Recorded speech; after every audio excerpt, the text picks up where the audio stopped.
your community, your concerns. Reporting the news students care about, you're watching Winthrop Close Up.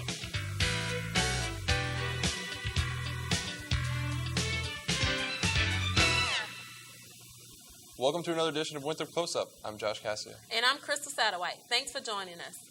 Winthrop's College of Education is in a bind today as 3 professors clean out their office in response to a dispute over Winthrop policy. 3 tenured professors, Ray Dockery, Donald Luter, and Steve Millian, in the Richard W. Riley College of Education, have handed in their resignations. The resignations stem from alleged accusations that outside consulting was interfering with their courseload. The 3 professors broke Winthrop policy by consulting with Nova University in addition to their teaching and advisory responsibilities. The professors have chosen to take early retirement at the end of the semester. Students and faculty continue to search for answers about what these sudden retirements mean for the College of Education. Will Smalley has more on what's being done to fill the void. After losing 3 tenured professors, the College of Education is searching for answers. However, one thing is becoming clear. This brush with university policy may have cost students 3 beloved professors. Graduate assistant Kim Lee, who worked with Professor Ray Dockery, says that his students enjoyed his classes.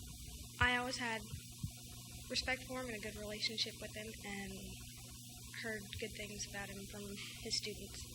Dockery wasn't the only professor admired by his students.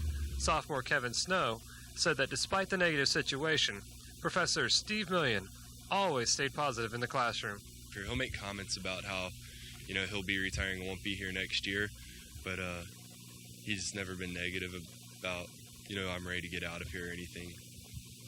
The job search has already begun, and replacements for these 3 professors are already being pursued.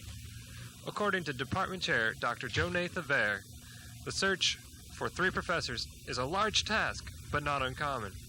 Administrators hope to fill the vacancies as quickly as possible, but students may still see some inconveniences next semester. Here at Withers, the search continues to find 3 professors for the vacancies that will be open this spring. Hopes are high that the vacancies will be filled by professors that are just as great as the ones that will be leaving. Here at Withers, this is Will Smalley reporting. A former Winthrop police officer is awaiting trial today on charges of indecent exposure. According to the York County Sheriff's Office, 38-year-old Kent Pruitt that are off I-77 near Fort Mill. A woman told deputies that when she pulled up, Pruitt exposed himself when she tried to get out of her car. Pruitt had been a Winthrop police officer since 2000. If convicted, he could face up to 3 years in prison. After months of seeing bulldozers and dump trucks, you may be wondering if construction at Winthrop will ever end. John Swanson has a story on one top-of-the-line facility that is nearing the finish line. Over the past few years, the track and field team has been forced to practice and compete away from Winthrop, bringing in dollars and events to other universities. So the powers that be have decided that Winthrop deserves a track facility of their own. Athletic Director Tom Hickman believes President DeGiorgio and the Board of Trustees deserve the credit for this latest project. Director Hickman also mentioned that an offer for the naming rights of this new facility has been considered, but he is unable to release further information at this time. When the new track facility is finished, it will be one of the nicest ones there is in the Big South Conference. And it won't be just used for just the athletic department. Everyday students could come out here and exercise and take advantage of the new complex. Seating for the new track facility will be very similar to that of the soccer stadium, and the surface of the track itself will be the best in the Big South Conference. Director Hickman filled us in on when the project will be completed. The track itself will have everything done except the rubber surface, probably by Christmas time. With photographer Aaron Russell, I'm John Swanson reporting. When we come back, find out how one Winthrop professor hit the jackpot. And if you're headed to the mall for some holiday shopping, stay tuned because Justin Bridwell has some tips.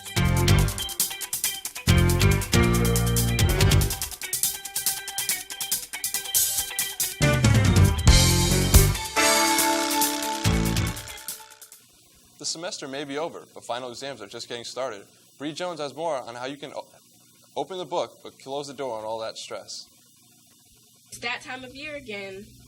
No, not Christmas, but final exam time. Many students around campus are delving into their textbooks to prepare for their exams, which are just days away. With places like Java City, Thompson Cafeteria, and of course Dacus Library, students can put in efficient study time. If you've been keeping up with your work throughout the semester, your study time to prepare for exams will be less stressful than if you are cramming information in at the last minute. Because final exams can be extremely challenging and stressful, it's important for students to have a study plan and manage their study time. On study day, the physical education majors will host a party as a study breaker in Peabody for students, and Thompson Cafeteria will have their regular study breaker for students as well. With several locations on campus to prepare for exams, hopefully students will study hard and bring home the gift of good grades for the holidays. With photographer Shuri Gibbs, I'm Bree Jones reporting. When you do finally finish those finals, don't forget to leave your dorm room safe and secure over the break.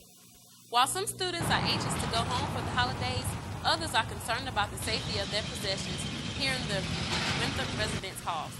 Winthrop Police Officer Brian Jones says that there has been only a few problems with burglary in the dorm rooms. However, she says it is not enough to just take valuables home.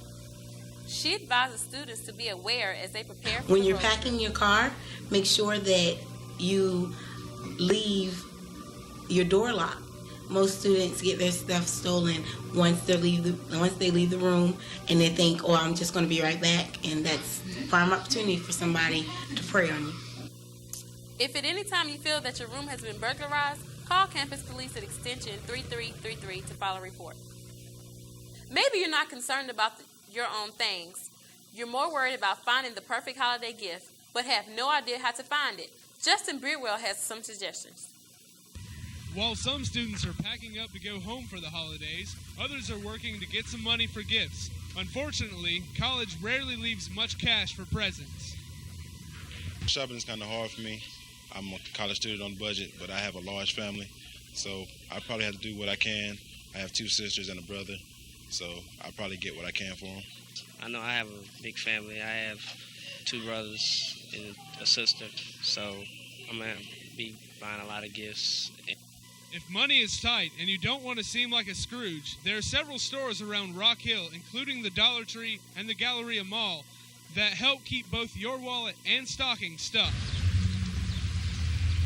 While there are many stores perfect for holiday shopping, if you're on a budget, the response has been overwhelming. Walmart, probably. It's got everything. Walmart. You can't go wrong with that store. Walmart says I work there. You get that discount. According to students, Walmart was the best choice for shopping on a budget because of their wide selection, great deals, and locations all around the country. Wherever your shopping takes you, have a safe, festive, and affordable holiday. With photographer Tiffany Thomas, I'm Justin Bridwell reporting. Students may have a tight budget this season, but one Winthrop professor saw his wallet grow larger on national television. Chase Tennis has the story.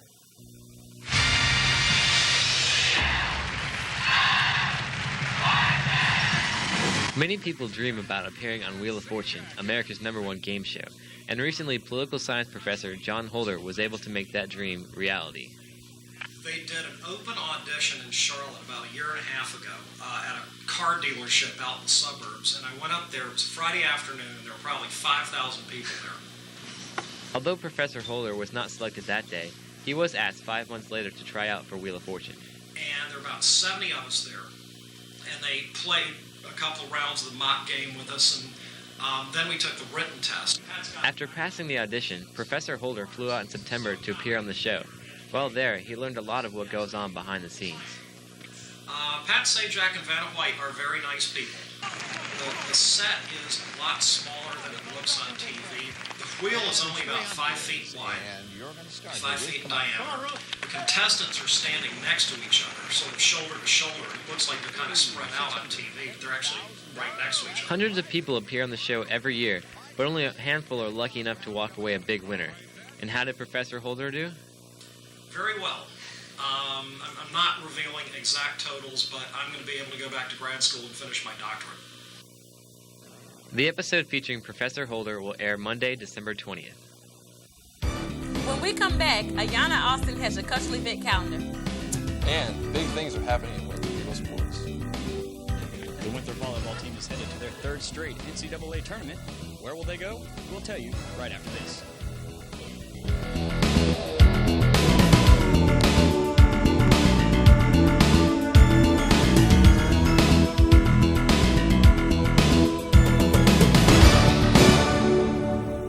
The Winthrop volleyball team has done it again. Welcome back. I'm Ayanna Austin with your Eagles Sports Update. The Eagles won their third consecutive Big South title in a thrilling come-from-behind victory against rival Coastal Carolina. The Eagles are now turning their gaze to a bigger prize, the NCAA tournament. Alan Garmendia has more on the Big South champs. Last week, the Eagles hosted a selection show party for the NCAA tournament. Players, coaches, and fans gathered in the Eagle Room of the Coliseum to watch as the tournament pairings were announced live on ESPN News. The Eagles earned the right to compete among the nation's best by virtue of winning their third consecutive Big South Conference title. Winthrop came back from an 0-2 deficit to defeat Coastal Carolina 3-2 on November 21st. It was announced that Winthrop will face Big 12 school Texas A&M in the first round. The players know they have a tough road ahead, but they're looking forward to the challenge. They'll probably be a team comparable to the level of Georgia Tech, the team we just played. So we're excited about the match, knowing that we can, compete well. The Eagles and the Aggies have some connections. The most interesting link is Jana Baker. The junior outside hitter transferred from Texas A&M to Winthrop last year. And Baker said that while the seedings initially came as a surprise to her, it wasn't completely unexpected either. I was shocked. I've actually dreamt for the past week that we were playing each other. And so it was just kind of like, wow, it's really real. Winthrop head coach Joel McCartney has coached against the Aggies before. He previously served as an assistant at Oklahoma, which is in the Big 12 Conference, along with Texas A&M. I'm standing in front of these nice 2004 volleyball championship blankets that the Eagles received for winning the Big South Conference Championship. Now, while those are nice, the most important prize is the NCAA Championship, and the Eagles take their first step towards that as they take on the Texas A&M Aggies in Knoxville, Tennessee. With photographer Matt Tollison, I'm Alan Garmendia. The Winthrop men's basketball team added another impressive win to their resume this season by beating the Providence Friars 60-54. The Eagles left the friendly confines of the Coliseum to face national powerhouse Providence on the road. The Eagles fell behind 16 points in the second half, but put together a dominating defensive effort and held the Friars to only 20 second-half points. The Eagles brought home the victory 60-54. The Eagles' next home game is on December 5th against Siena at 2 p.m. in the Winthrop Coliseum. That's your Eagles Sports Update. Here's your cultural events calendar. Hi, I'm Will Smiley with your cultural events calendar. If you're hoping to graduate this month, here's your final look of the semester at approved cultural events. Winthrop's annual one-act play festival is here again. Students have several opportunities to attend. Students have worked hard to put together another good combination of comedy and drama. The one-act plays begin on December 4th at 5 p.m. and continue through Sunday night. Admission for students is $5 with an ID, and all showtimes are approved cultural events. The Winthrop Glee Club will be performing at 4 p.m. on December the 4th in Burns Auditorium. Admission is free, and the Winthrop Annual Festival of Carols will be held at 7 p.m. on December the 6th in Burns. Admission is also free. I'm Will Smalley, and that's your cultural events calendar. Thanks, Will. That's all for this edition of the Winthrop Close Up. But before we leave, we want to thank the students of MassCom 425 and 446, Professors Haney Howell and Mark Nortz, for all the hard work they've done this semester. I'm Crystal Satterwhite. I'm Josh Casio. Have a Merry Christmas. Happy holidays!